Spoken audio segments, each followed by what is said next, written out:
Good evening. Welcome to Overtime here on WOTM. I am Gerhard MATHANGANI, joined by our expert researcher slash historian, Mark Everett Kelly. Mark's got some great stuff coming up in a bit in some college basketball, and also we'll talk the NFL. We'll also get you some scores from the high school basketball regional championships going on this week at several places across the state of Alabama.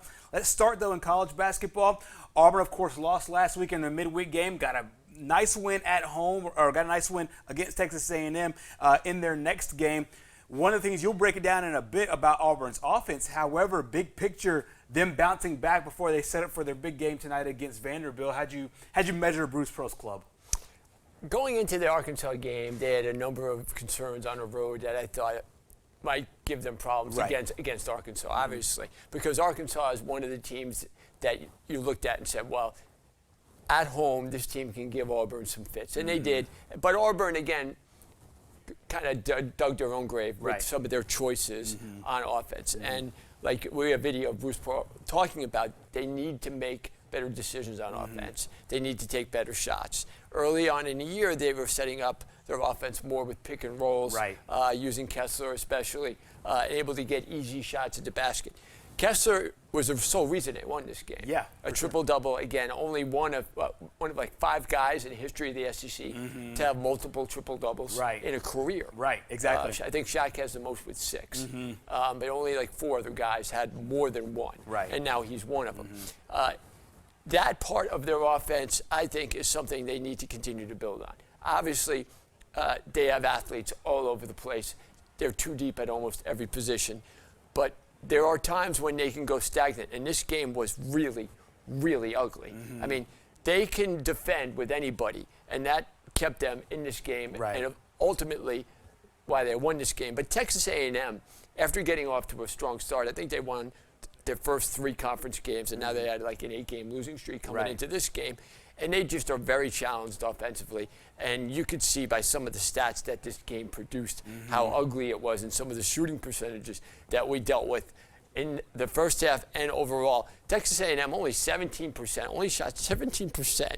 A college basketball team only shooting 17% in the first half. Now, I mean, Auburn can play defense, but that's just really bad. And the two teams combined to go 6 for 47 from three-point range. Wow, that's crazy. I mean that is really bad.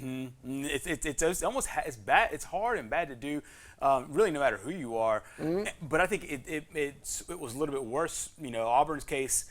Obviously, they bounced back a little bit in the second half. But I think it was one of those odd, kind of weird games, and then Auburn was able to kind of get themselves to where they were able to pull away, though.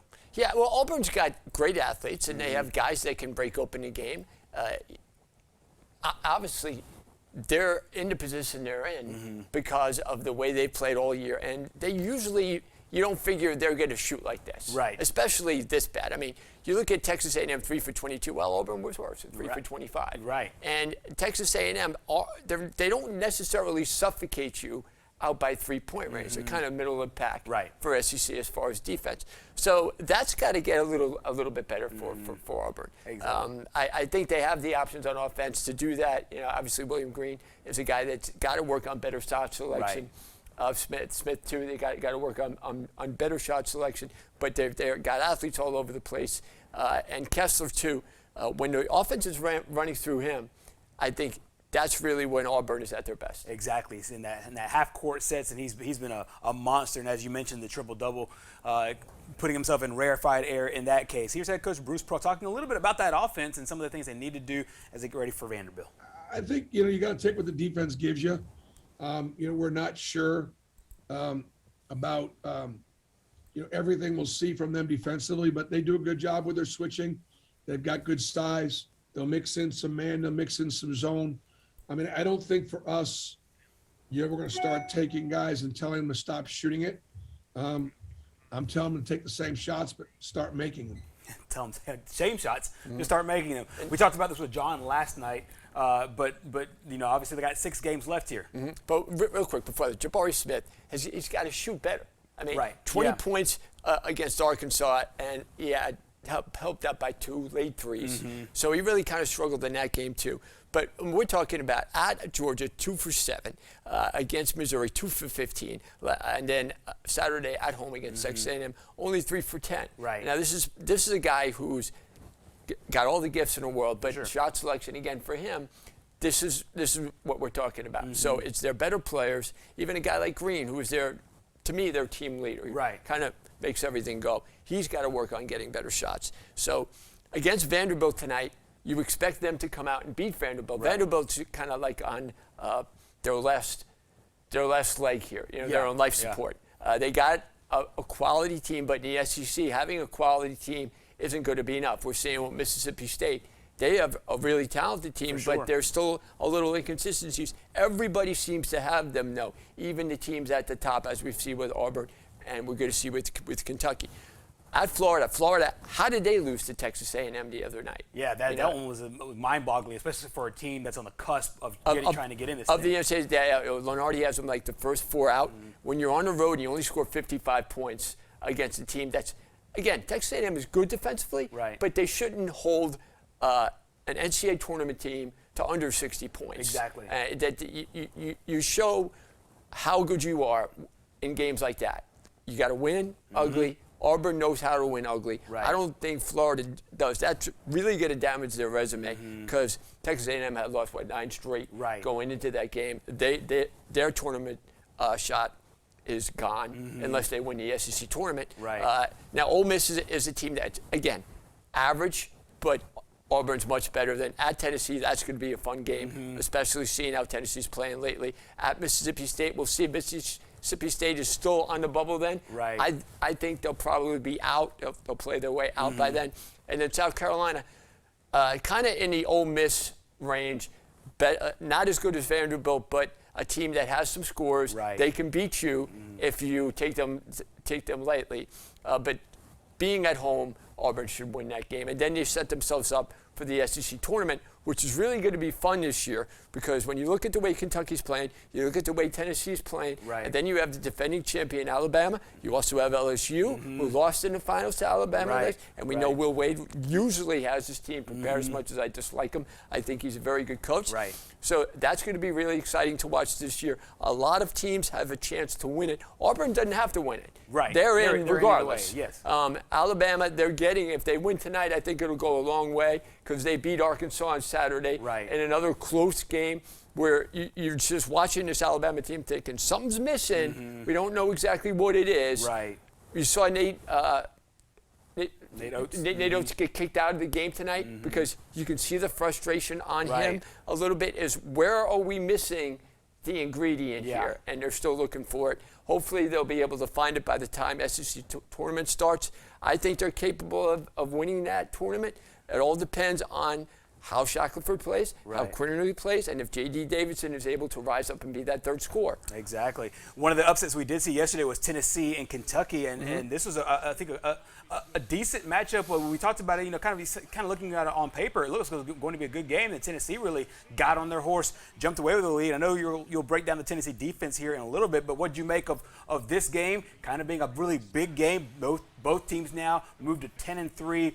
1.5 games back of the Auburn Tigers in the SEC standings. Tennessee got their butt kicked early on by Kentucky, where Kentucky scored over 100 points against them and really embarrassed them. I mean, you talk to some of the Tennessee guys coming into this game, and this was a revenge game. For sure. This was a game that if they're going to be taken seriously in the SEC, they got to come out and they got to answer for how poorly they played at Kentucky. Now, I will say this. Kansas right now, which is going to be probably a number 1 seed, they got embarrassed by Kentucky too. Right, exactly, yeah. So, in that Big 12 SEC showdown. Yeah. All right, so you never know what you're going to get with Kentucky. On certain days, they look like the best team in the nation, and it's not like they looked bad against Tennessee, but Tennessee came to play. Right. And then especially once that kind of brawl started, where there was – if you haven't seen a replay, ball's going out of bounds.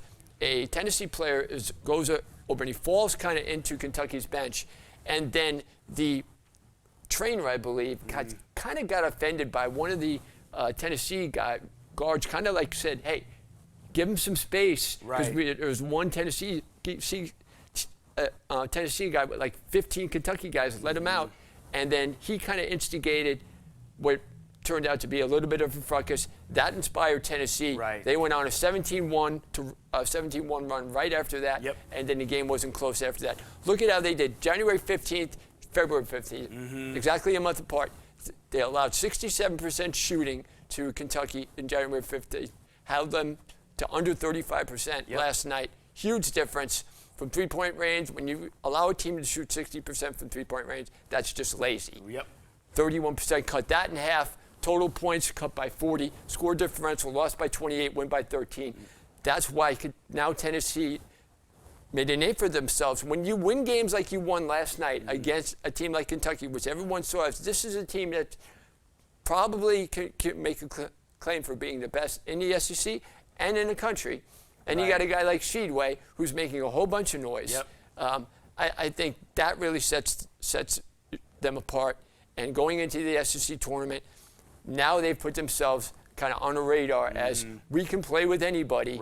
And we made up for our embarrassing loss to Kentucky early on in the year. We'll see what happens if they play a third time. I really would like to see that, to see which team is the Tennessee that's going to show up. Are we going to see the team that got blown out at Kentucky, or are we going to see the team that had some real fight? Because Rick Barnes is a tough coach. I mean, I don't necessarily like his coaching style, but he's had success, and he gets his guys to play solid defense. So he was embarrassed by that game at Kentucky. You saw a little bit of that last night. You know he's going to have them prepared to play. They're a little bit of a wild card, I think, because they're not as good as Kentucky or Auburn. But they've got some players. They're deep scoring-wise. They have 4 or 5 guys that can beat you. So and that gives them that uniqueness in the SEC where you're not just depending on 1 or 2 guys. That's exactly right. Speaking of that win, according to Joe Lunardi, the win for Tennessee bumped them off the number 4 seed line into the number 3 seed line. Meanwhile, the loss for Kentucky bumped them off the number 1 seed line to the number 2 seed line. Well, here you see the top 16 seeds overall, and this is basically ranked. So the 4 top that you see, Gonzaga, Auburn, Arkansas, or Arizona, and Kansas. That's your 1, 2, 3, 4, and then 5, 6, 7, 8. Baylor, Kentucky, Duke, Purdue, Duke, and then so forth and so on. It's one of those things where I look at it and I'm like, if the bracket came out as of right now, I don't have much beef with what he's put on there. And Gonzaga, I think this year's a little different because the West Coast Conference has got some teams that aren't that bad. Exactly. You know, so they're not playing gimmies every night. They're still dominating that conference. And the only mark they have against them is early on non-conference losses. Auburn, obviously, they're very good. And Arizona is kind of a wild card. And you don't hear much about them. Same thing with Kansas, especially after that loss to Kentucky, which I think probably is the thing I would worry most about. Baylor, obviously, defending champion. Kentucky, Purdue, I love. And then Duke, who knows what Coach K's health is going to be. And he sat out last game against Wake Forest and ended up squeezing that one out with Coach John Shire, who is the interim coach in that one. Meanwhile, at the SEC, this is something that we've talked about for a while. It kind of matches up, I think, with some of the thoughts that we had going into it. Florida can still work themselves into this thing, but time's kind of not on their side right now. And we'll see what happens in the SEC tournament. Exactly. So there are your teams as of right now. We'll continue to follow that one along as we close out the regular season. About 5 to 6 games left for everybody in the SEC. Coming up next year on Overtime, we'll talk a little NFL football after the big Super Bowl and all the new coaches now hired. We look ahead to the 2022-23 season coming up next.